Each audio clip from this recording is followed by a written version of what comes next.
ప్రశాంత్ వర్మ గారిని మాట్లాడవలసిందిగా రిక్వెస్ట్ చేస్తున్నాము. ప్రశాంత్ గారు, ఒక క్వశ్చన్ అడగొచ్చా? అక్కడ నించోబెడదాం అనుకున్నాం కానీ ఇప్పుడు టైం అయిపోయింది కాబట్టి. ప్రశాంత్ వర్మ యూనివర్స్లో చాలా కథలు ఉన్నా ఇంకా నానితో ఒక సినిమా తీయలేదు, ఎందుకు?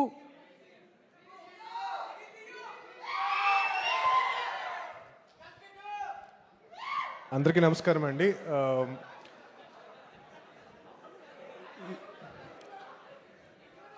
అంటే ఈ క్వశ్చన్కి ఆన్సర్ వస్తుందా లేదా? ఈ క్వశ్చన్కి ఇప్పుడు ఆన్సర్ లేదా? సరే అయితే నేను పక్కపోతున్నా.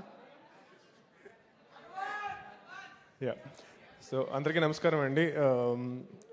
ఈ సినిమా ట్రైలర్ చాలా చాలా గ్రిప్పింగ్గా ఉంది అండ్ ఐఎమ్ షూర్ మూవీ కూడా అంతే ఎంగేజింగ్గా ఉంటుందని చెప్పి నేను నమ్ముతున్నాను. ఫస్ట్ వాల్ పోస్టర్ సినిమాలో నన్ను డైరెక్టర్గా నాని గారు ఇంట్రడ్యూస్ చేశారు అండ్ దాని తర్వాత శైలేష్ కానీ, దీప్తి గారు and now Ram Jagadish. So ఇలాంటి ఎంతోమంది యంగ్ టాలెంట్ని నాని గారు ఎంకరేజ్ చేస్తూ మూవీస్ని ప్రొడ్యూస్ చేస్తున్నారు. అండ్ ఆ సినిమాలు ఎలాగైతే previous films critically and commercially ఎంత పెద్ద సక్సెస్ అయ్యాయో ఈ సినిమా కూడా అలాగే చాలా చాలా పెద్ద సక్సెస్ అవ్వాలని చెప్పి నేను కోరుకుంటున్నాను. అండ్ కోఇన్సిడెంటలీ ఈరోజు morning I was just speaking to one of అంటే నేను పీవీసీలో ప్రొడ్యూస్ చేస్తున్న మూవీస్లో ఒక డైరెక్టర్తో నేను చెప్తున్నాను, నాకు ఫస్ట్ ఫిల్మ్ చేస్తున్నప్పుడు నానిగారు టోల్డ్ మీ దిస్ అని చెప్తున్న టైంలోనే కరెక్ట్గా నానిగారి నుంచి కాల్ వచ్చింది ఈవెంట్ గురించి.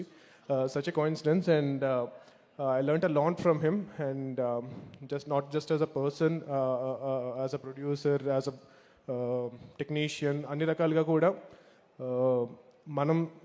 మనకి ఇండస్ట్రీ ఏమి ఇచ్చింది అండ్ మనం ఇండస్ట్రీకి ఎంత ఇవ్వాలి అనేది నేను చాలా చాలా నేర్చుకున్నాను నాన్నగారి దగ్గర.